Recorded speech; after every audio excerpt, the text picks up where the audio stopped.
Yesterday, we got our first real look at the new DLC coming out for Pokemon Legends EA, Mega Dimension, and it's coming out very soon towards the start of December this year, and I definitely have some thoughts and not all of them are great. First of all, let's just talk about that release date, shall we? So, of course, Mega Dimensions was criticised because it was actually announced in a Nintendo Direct before Legends EA was even out, and obviously some people had a problem with this. Even with the Donkey Kong Bonanza DLC, when that was announced only 2 months after that game came out, and this whole idea of creating DLC while you're making the main game, just to separate that out, that piece of content, just to sell it at an increased price. You may as well just sell the game higher than it is, already at $70, but of course the bigger takeout is you shouldn't do that in the first place, and all of this content should be included in that base game. But despite that information that the DLC was being announced before the game was coming out, there was a little glimpse of hope that maybe they were announcing it, but the reason they hadn't announced the release date for it yet was because maybe they're still working on it, you know? So in that case, fair play, I guess, if you're, developing both at the same time, but the DLC isn't quite finished. I can kind of understand that, but this kind of just blows all of that aside. It is ready, and it is out in just over a month. Now let's talk about the actual content of the DLC, or at least what we've seen so far. We have seen some new Megas. Obviously we initially saw the 2 versions of Mega Raichu. We've seen Mega Baxcalibur, which is kind of crazy because he's a Gen 9 Pokemon and a pseudo-legendary. And we've seen Mega Chimecho, the evolution of Chingling, but his Mega looks like a Chingling. It's kind of cool.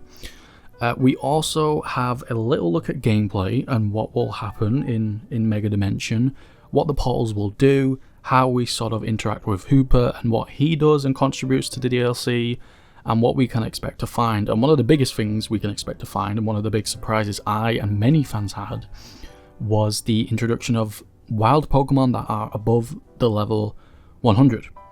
My initial reaction to this was kind of, oh my god, they're increasing the level cap.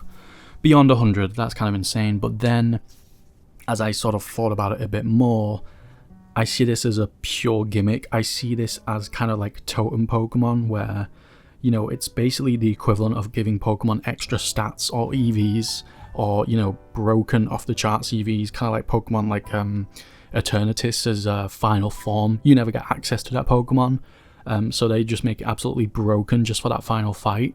Kind of reminds me of that, and what I'm trying to say here is that I don't think we're going to be obtaining Pokemon above level 100, and I don't think that's definitely not going to be, even if it is a possibility in Legends EA, I can't see that being a staple of the franchise, especially because Pokemon Champions is around the corner, and that will definitely not allow above level 100.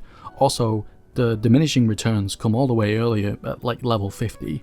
There's not much a Pokemon needs aside from specific moves that they don't already have by the time they reach level 100. Making the level cap higher than that really doesn't add anything to gameplay, aside from, in this case, when it's against wild Pokemon. And there has been some talk about this sort of looking like a roguelike, and from what I can see, I kind of disagree. My interpretation of what happens is you feed Hooper donuts, which is kind of funny, but you feed him donuts and the ingredients that you collect determines the level of your donut, and the level of your donut determines what Hooper hole will be opened up. This sounds really wrong. And then you go in, I'm guessing you get better stuff, the better donut you give Hooper, etc, etc. I didn't really get roguelike. I'm not really sure where people are getting that from, but I would love to be wrong. I feel like everyone can agree these days that roguelikes are some of the best video game genres out there, especially with the recent release of Balatro. That's not even recent anymore. But we've definitely seen a spike in roguelikes recently, so I would not be opposed to that, especially because the DLC for Donkey Kong Bonanza is a roguelike, so it wouldn't surprise me, but that's not exactly what I gathered by watching the trailers. And of course I have to talk about the one issue I already have, despite not, of course, playing the DLC yet, but having this glimpse into it. So, of course, Pokemon Legends EA has been criticised heavily for a lot of things, but one of them is having, being constrained in a city, and that city that we're constrained into is not necessarily that interesting. personally, I think it could be more interesting, but I don't think it's as bad as some people are saying, and I've had a lot of fun in the game so far. I have beat the game, I have not beat the post game yet. But whether you thought the city was good or bad, as soon as I saw Hooper rings, I immediately thought, okay, that's great. That opens literally endless possibilities. Hooper, if you didn't know, is a Pokemon that can throw out hoops, and we've actually seen this before in mainline Pokemon games, and those hoops are essentially like the hoops from Marvel movies, where they can just take you absolutely anywhere. You go through one in Lumiose City, you come out the other end, and you can be anywhere. And this is where the problem comes in, because we're not exactly anywhere or everywhere. We're actually in the exact same place the mainline game takes place in. And this, to me, just seems like a huge missed opportunity. I know I've not played the DLC yet, and there is a chance there actually is going around a picture of an Omega Ruby and Alpha Sapphire donut, so maybe we might see some more legendaries in the DLC. I believe the Pokemon have actually been leaked, but I'm not looking at that, so I assume you guys aren't looking at that either. If you are, please keep it to yourself, don't spoil anything in the comment section below.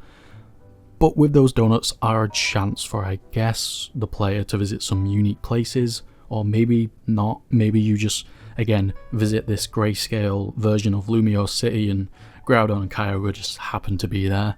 But this whole thing is really frustrating to me because not only can you go so wide with this, and you can put us on islands, you can take us to different regions, literally endless possibilities, right? And they've put us in the same city. But here's the thing, we're effectively playing an X and Y remake, right? Or retelling, or restory, or sequel. Why can't we go to different parts of Kalos? Isn't this the perfect opportunity for us to do that? To visit different areas in Kalos, like discover Pokemon like Volcanion and all the different areas of Kalos that Game Freak clearly didn't have enough time to put love into, considering the fact that they had to make 3D models for every Pokemon. So again, even though you have that endless possibility, it's like, you could have at least done Kalos. And again, the DLC isn't out, so we don't know that for sure, but the only footage, and we even got commentary in one of the trailers on this that we've seen in the DLC, is, this sort of, again, referencing Marvel movies, this sort of like kind of mirror, like alternate universe version of Lumiose City. And not only is that, not taking all the opportunities you can get with Hooper, but in my opinion, it kind of just looks a bit empty, a bit lame. There's really not much going on here. All we know so far is that there's wild Pokemon. And I can imagine a world where that is it. It's just wild Pokemon, higher level. You have a boss kind of that you have to defeat. And I can imagine that is it. It's just surfaced around fighting and catching new Pokemon, with the environment kind of just sitting as a backdrop, which I'm kind of disappointed in.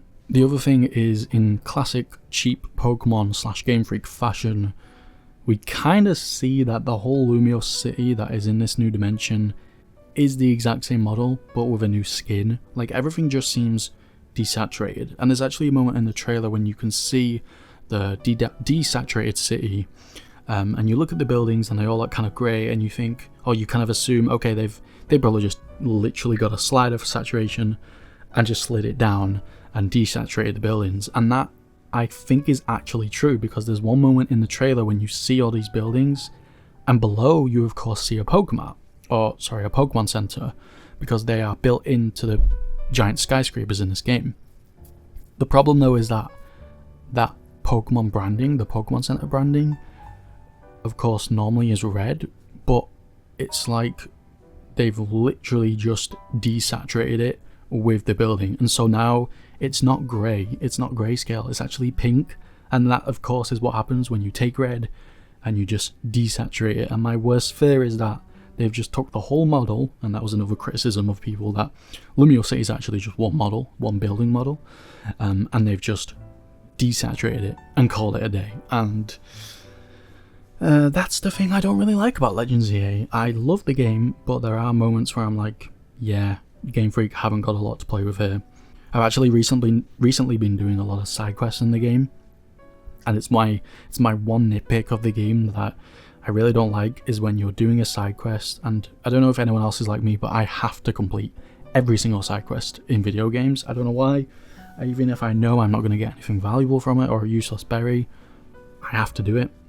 But I've been doing a lot of side quests because of that reason, and I can't help notice that everything just seems to be very limiting. Like characters, you know, it's like, okay, now this character rotates 90 degrees, then he does animation A, and now the Pokemon does animation B, and then we fade to black because we need a new angle, and we can't, you know, seamlessly create that angle because we only have so many different animations that are built for NPCs that aren't moving in the game, and it just seems very like storybooky in those moments. That's been the number one and probably one of the only you know, disappointments for me playing Legends EA. When it comes to Windows, I really don't mind, and it's why I'll probably buy the DLC, because I think there is again that opportunity with the Omega and Alpha Donuts to visit maybe new locations that isn't just Lumiose City, I don't know. So I'm enjoying Legends EA so far with this DLC though, especially because again it is paid DLC. I feel like if what we're getting is exactly what we just saw and nothing more, I'm definitely going to be a bit disappointed, and I'm sure you guys are too, but maybe not. Let me know in the comment section below, and thanks for watching.